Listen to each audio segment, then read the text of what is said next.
All right, everybody, how you doing out there? Um, Coming at you with another video. How you guys feeling after that draw last night to Bournemouth, that 2-2 draw? Well, it hasn't really gotten any better, I guess, for me. I'm still hurting. I'm still hurting, but yeah, this is Shafe with Schaefer TV, and we're coming at you with another video today. Um, I think it's more than appropriate to do this video today. Why not? We're gonna give you my 5 most disappointing players this season for Manchester United. These videos actually kind of hurt to make. I go through like stages when I make these videos. I go from like, okay, I'm gonna make this video. I want everybody to hear my opinion on it. I'm gonna make this video, and then I start looking at the numbers and start looking at the videos, and I start getting sad because of how poor the play is, or how highly anticipated the play was, and how low it's gotten. And then I just get upset. Yeah, I just get upset because there's players here. There's players here. All right. Let's get started on the video, okay? Before I start, can you guys like and subscribe? I appreciate it. Write a comment. Talk some smack. A little bit of banter never hurt. I appreciate it. Helps with the algorithm and helps the engagement. So yeah, leave a comment if you guys can, and let's get started. So my first player, I guess you call him the fifth most disappointing, and to be honest, it's not that this player has disappointed so much. It's the expectations were the expectations swelled so quickly on this player that now we expect more, way more from this player, and he hasn't necessarily delivered. That player is Garnacho. Garnacho has 41 matches played this season. He has 9 goals and 4 assists, so he has 13 GA, goals and assists this season. That's not enough. For 41 matches played, that's not enough. It's not even close to enough, okay? He has 89 scoring, creating actions. He has, basically, it's 4 per game, I guess you could say, and he has 13 goal creating actions. So those numbers are okay. It's not world beater numbers. It's not even starting left winger numbers, to be honest. Those numbers are okay. He's a 19-year-old kid. There's too much expectations on his shoulders at the moment. But at the same time, he's one of the starting 11. He's played, I think, like 30 matches in a row. He's one of the boys out there that we're expecting to score goals and create opportunities, and he has just not been doing that. Now, he has been doing his fair share, but I think we can all agree it's not enough.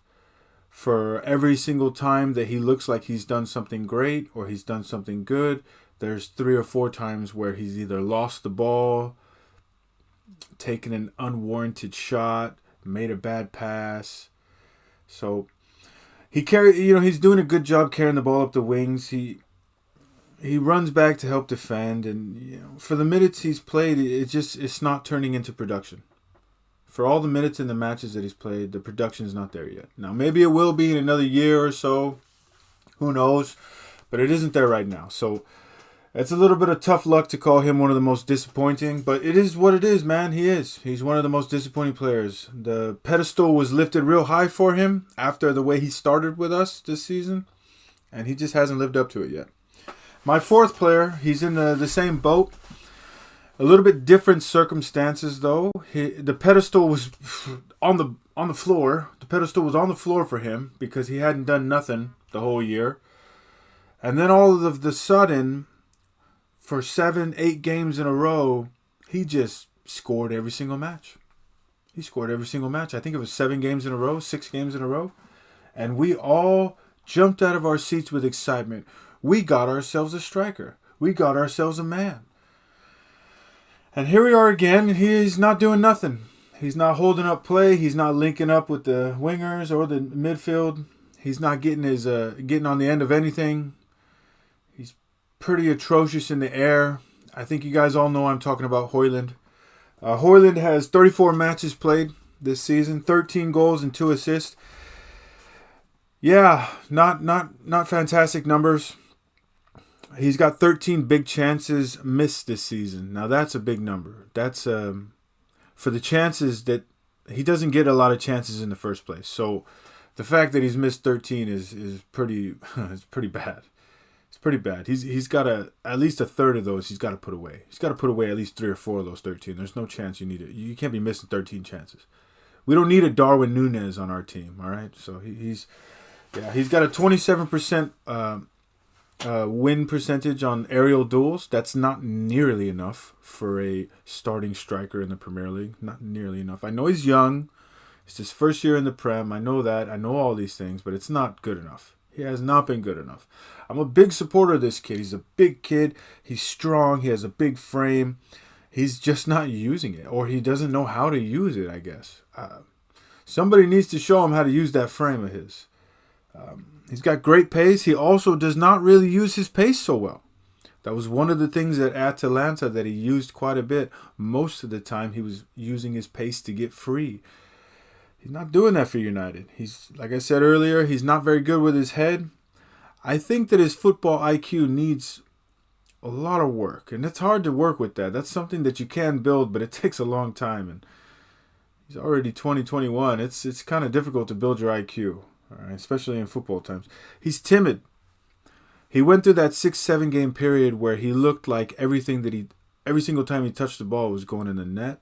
Right now he's playing very timid, just like he did at the beginning of the season. We all saw that there's a player there, but we don't know where the hell he is right now. Because he sure as hell isn't there right now. His anticipation is not very great. With that being said, the caveat for that is he has no idea what the hell his wingers are doing. He has no idea where they're going to put the ball. He has no idea where Bruno's going to put the ball. He has no clue where the ball is going. And to be honest with you, neither do I. I have no idea where the ball is going. So I don't blame him. All right. Yes, his anticipation should be better. Yes, he's playing with these guys day in, day out on the practice training grounds and in matches. But damn it, I don't even know where the ball's going either. So, yeah, he's got to do better, though. The kid's got to do better. He's got to do better. He's the starting striker for Manchester United. He's got to do better. Point blank, all right? I don't care if he's not getting enough service. He's still got to do better.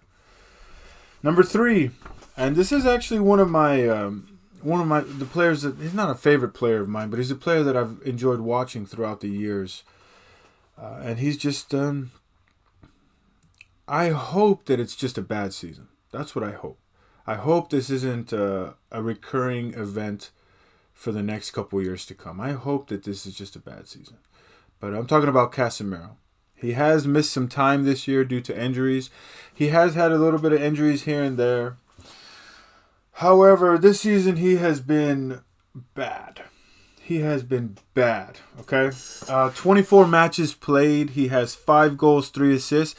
That's actually not too bad for a defensive midfielder. That's not too bad, to be honest. 5 goals, 3 assists. He's winning 60% of his aerial duels. He is 44% tackle, winning 44% of his tackles. That's okay. It's not great, but it's okay. He's done a lot better in the past. It's not bad. 27 score creating actions and 3 goal creating actions. So not great. 82% pass completion. Also, a defensive midfielder, 82%. I think I'd like to see that number closer to 85, 86%, if I'm being honest with you. So that's a little bit low too, in my opinion. Maybe some other people might not think so, but maybe I hold myself and others to higher standards, and I would hope they would hold themselves to a high standard. Yeah, for a little bit of comparison, now I know that this guy is one of the best players in the world right now. However, this is what Casemiro used to be. Rodri has a 91% pass completion rating. Rodri has 8 goals and 11 assists in 39 matches played. He's winning 70% of his aerial duels. Rodri has a 53% successful tackle percentage. Rodri has created or has 136 score creating actions. Damn, it is hard for me to say that. Wow.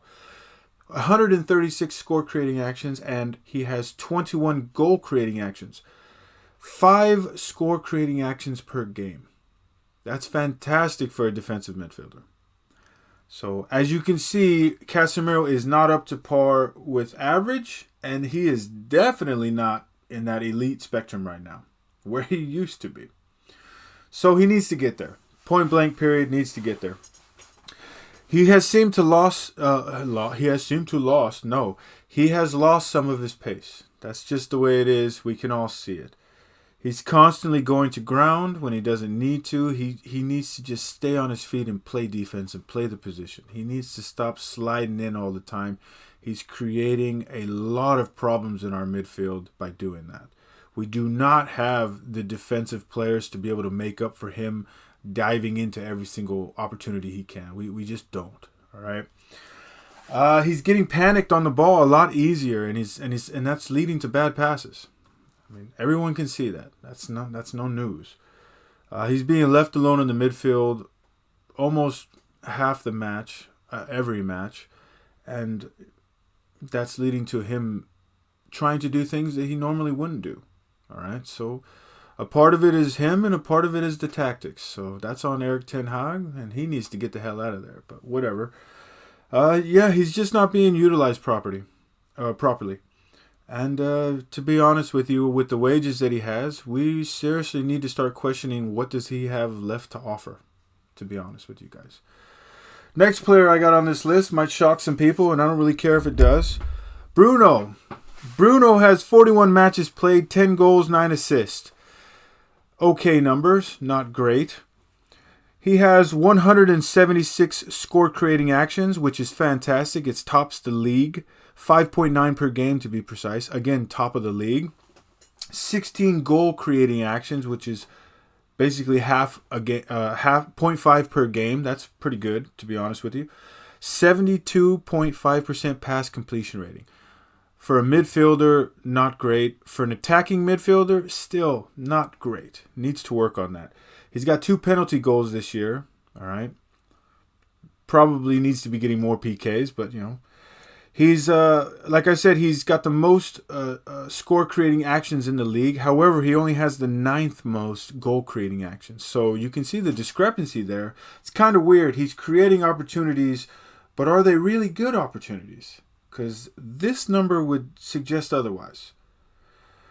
He does have the most key passes in the Premier League this year. Now, I don't know if that's because he has incredible vision or if it's because he's just kicking the shit out of the ball and hoping to God somebody gets on the end of it. I think it's the latter. I think he's just kicking it up and hoping someone gets there. But then again, who knows? Who knows? He is in the 96th percentile on passes attempted per 90 minutes. However, he is in the 31st percentile on passes completed. All right?